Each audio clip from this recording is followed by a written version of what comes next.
Welcome back to another interesting episode of Learn BA with LN using the story method. So far you must have heard a fairly good number of stories, and I hope we would have learned something together. I would also like you to write to me in case you would like to hear something very specific about some aspect in business analysis. I would be glad to share those experiences with you. I've been lucky enough to do this work for close to 25 years now and have had opportunity to work in 10 different countries, 50 different clients, and so many good experiences and not so good experiences as well. Let me tell you about another experience which wasn't very nice.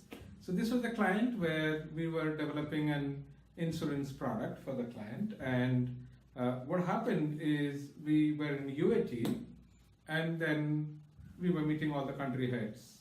So this was a project for different countries like say, Singapore, China, Hong Kong, India, Malaysia, Vietnam, mostly Asia Pac region. So one of the country heads asked a very simple question saying, hey folks, will it have SMS based alert for somebody's insurance going away or somebody's insurance being renewed? The development team said no. Then the person was a little puzzled. He asked, why no? Then the development team said, it's not written down. Then the person was kind of he gave a look as if he wanted to convey, are you folks so dumb? Did you expect us to tell this requirement to you?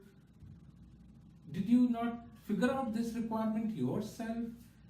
So he expressed this opinion saying, none of our competitors' products doesn't have this feature. So all our competitors' products have this feature. How do we go to the market without this feature?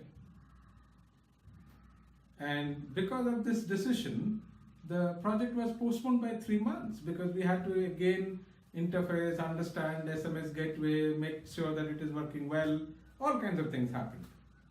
So this reminds me of the fact that often there could be a case where the stakeholders believe that the BA would already know it.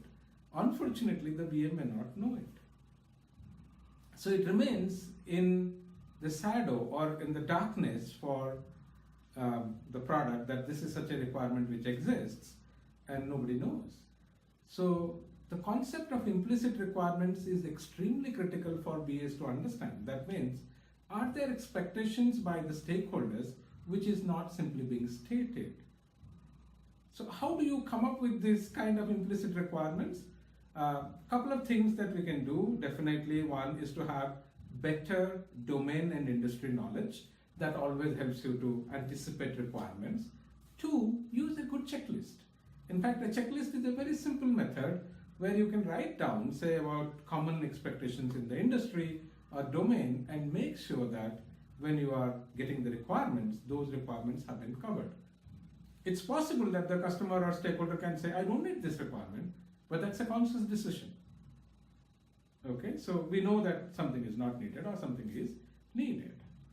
Okay, thank you for watching this episode of Learn BA with LN, and we hope that we will see you again next week with another interesting episode on learning business analysis through stories. Thank you.